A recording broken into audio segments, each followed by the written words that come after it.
Everyone, welcome back to my channel.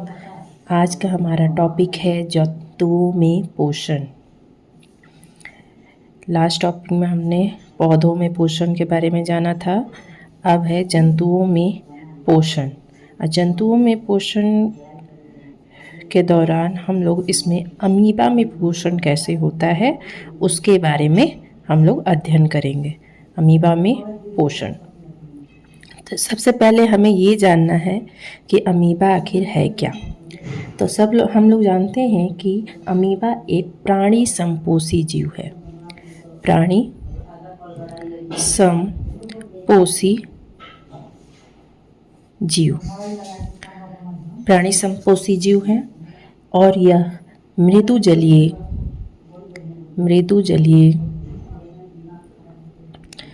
जलीय एक कोशिकीय अनिश्चित आकार का प्राणी है। मतलब कि इसका कोई भी आकार निश्चित नहीं है, अनिश्चित आकार का प्राणी है। इसके बारे में बात करेंगे तो इसका आकार अनिश्चित इसलिए होता है क्योंकि इनमें कूटपाद जो होते हैं वो बनते हैं और बिगड़ते हैं। इस कारण इनका आकार क्या होता है, चेंज होता रहता है। इसके शरीर में पोषण के लिए कोई विशेष रचना नहीं होती है। ये अपने कूटपाद का ही उपयोग करते हैं पोषण के लिए। जो अमीबा का भोजन है वो शैवाल के छोटे छोटे टुकड़े होते हैं। अमीबा का भोजन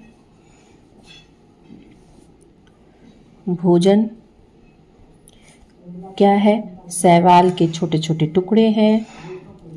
शैवाल के छोटे छोटे टुकड़े, बैक्टीरिया,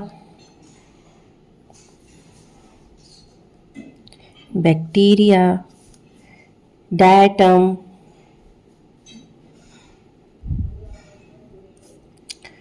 तथा और भी बहुत सारे जीव आदि।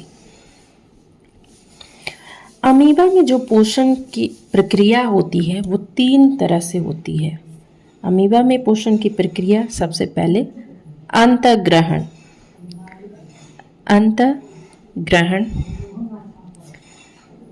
पाचन तथा बहिष्करण द्वारा होता है। सबसे पहले अमीबा क्या करते हैं, तो अंतःग्रहण करेंगे, फिर पाचन करेंगे, फिर जो चीज़ ज़रूरत नहीं है उसका बहिष्करण कर देंगे। अमीबा में भोजन के अंतःग्रहण के लिए मुख जैसा कोई भी स्थान नहीं होता है, इसलिए वो क्या है, अनिश्चित आकार के हैं। कोई भी हमारा उसमें मुख नहीं है और ना ही कोई भी बहिष्करण के लिए कोई स्पेस है। ये अपना जो भोजन है वो जब भोजन अमीबा के बिल्कुल समीप आएगा तब अमीबा भोजन के चारों ओर क्या करेंगे, कूटपाद का निर्माण करेंगे। जब भोजन क्या होगा, अमीबा के समीप आएगा, मान लो अमीबा के समीप आ गया, तो ये क्या करेंगे, ये अपने कूटपाद को क्या करेंगे, वो बढ़ाएंगे। अब बढ़ाकर इसको अपनी तरफ क्या करेंगे, दबोच लेंगे, इसको ट्रैप कर लेंगे। ट्रैप करने के दौरान क्या होगा, इनका आकार क्या हो जाएगा, कुछ अलग हो जाएगा। जैसा पहले था उस तरह का ये रह नहीं पाएगा। तो जब भोजन अमीबा के समीप आएगा तब अमीबा भोजन के चारों ओर कूटपाद का निर्माण करेंगे और कूटपाद तेजी से बढ़कर भोजन को क्या करेंगे, पूरी तरह से क्या करेंगे, घेर लेंगे। घेरने के बाद वो धीरे धीरे जो कूटपाद के सिरे और पार्श्व हैं वो क्या करेंगे, आपस में जुड़ जाएंगे।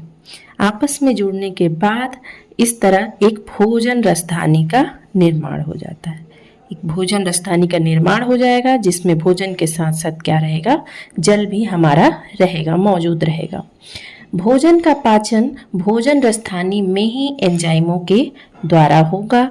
अब पचा हुआ भोजन जो होगा वो भोजन रसधानी से निकलकर कहाँ पहुँच जाएगा, कोशिका द्रव में पहुँच जाएगा। यहाँ पर कोशिका द्रव में जाकर पहुँच जाएगा। फिर जो अमीबा में जो अपचा भोजन है वो भोजन को शरीर से बाहर निकालने के लिए कोई निश्चित स्थान नहीं है, इसलिए शरीर की सतह में किसी भी भाग से, यहाँ से हो, यहाँ से हो या यहाँ से हो, कहीं से भी हो, वो एक छिद्र बनाते हैं टेम्पररी, उसी के थ्रू जो अपचा हुआ भोजन है वो बाहर की ओर निकल जाता है।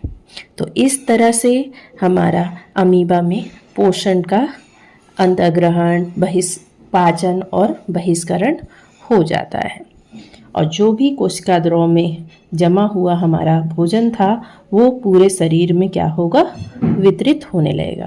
तो ये था हमारा अमीबा में पोषण की क्रियाविधि। आज के लिए बस इतना ही। That's it for today. Thank you so much. If you like this video, hit the like button, share and subscribe my channel.